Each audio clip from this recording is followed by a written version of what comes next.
Good morning, everybody. We're going to do another read aloud today. Today I'm going to be reading Gaston. This is another classic book in the egrets. But before we get started today, we're going to go over a couple parts of our book. Again, kiddos, help your mom and dad through this. Tell them all that you know.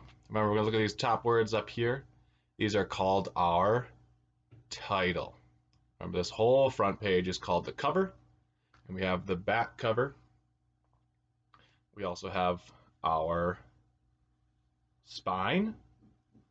Remember who writes the words? We call that person the author, and the person that does the picture is the illustrator. Remember, those are the easy parts so you can practice focusing on what makes up our books. Let's dig into Gaston today. Mrs. Poodle admired her new puppies, Fifi, Fufu, Ooh La La, and Gaston.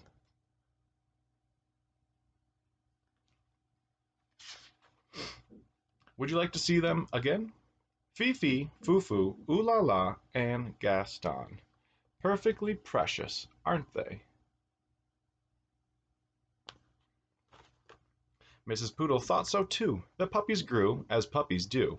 They were no bigger than teacups. The fourth, however, continued to grow, and grow, until he was the size of a teapot.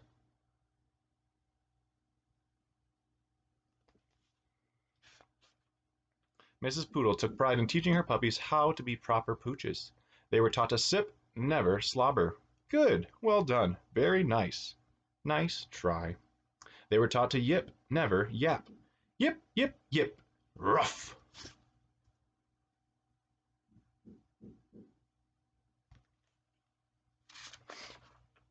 And they were taught to walk with grace, never race. Those words sound kind of similar. I don't know if you caught it.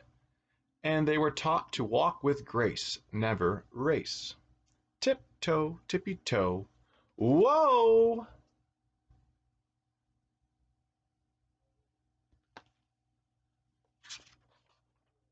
The puppies were also taught how to look pretty in pink, nibble their kibble, and ride in style. Whatever the lesson, Gaston always worked the hardest, practiced the longest, and smiled the biggest. Mrs. Poodle was very pleased with all of her puppies, Fifi, Fufu, Ooh La La, and Gaston. Spring arrived and the proud mother was eager to show off her darlings. She took them to the park for the very first time to stroll in public. There was much to see, daffodils, ducklings, and dogs. Oh dear, what do we have here? Rocky, Ricky, Bruno, and Antoinette. Would you like to see them again?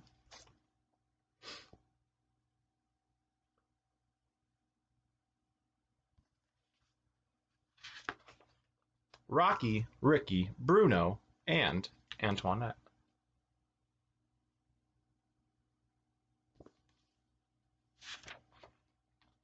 This was more than a little awkward. The mothers sized up their pups. The pups sized up one another. It seems there's been a terrible mistake, Mrs. Bulldog said, breaking the silence. Oui, oui, said Mrs. Poodle, sadly agreeing. Whatever shall we do? Mrs. Bulldog could not come up with an answer. I guess we'll let them reply. We'll let them decide, she replied. Now, oui means yes in French. And I know we don't do a whole lot of French, but we do Spanish. And I want to challenge all the kiddos out there to think about what word we know means yes in Spanish. Think about that. Maybe tell mom and dad. Show them all your great knowledge that you guys have. Here are pictures right here.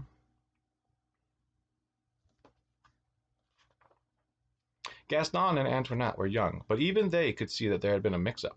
The two puppies began to circle around and around the group. Gaston walked with grace. Antoinette raced. Gaston yipped. Antoinette yapped.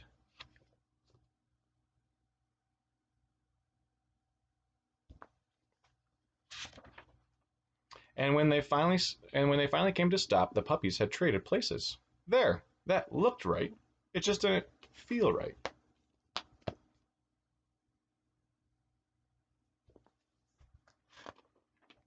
That evening Antoinette tried to fit in with her new sisters, but she did not like anything proper or precious or pink. Phooey! On the other side of town, Gaston tried to fit in with his new brothers, but he did not like anything brutish or brawny or brown. Ick!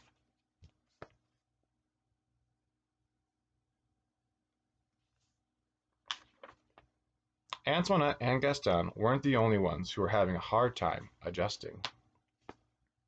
You can see that both Mrs. Poodle and Mrs. Bulldog kind of had little frowns on their faces. Maybe they're feeling a little sad, missing their pup. The next morning, Mrs. Poodle forgot all about being proper and raced back to the park.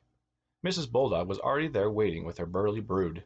"It seems we've made a terrible mistake," she nearly shouted. "Oui, oui," Mrs. Poodle agreed happily. Remember, oui, oui is yes in Spanish. She is agreeing with Mrs. Bulldog. They made a terrible mistake. This time, Gaston and Antoinette wasted no time trading places. There, that looked right, and it felt right too.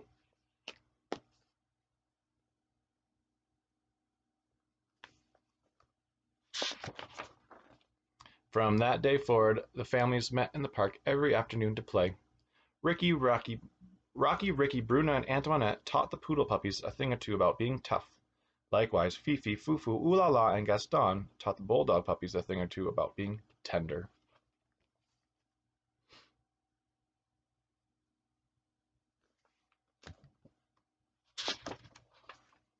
And many years later, when Gaston and Antoinette fell in love and had puppies of their own, they taught them to be whatever they wanted to be.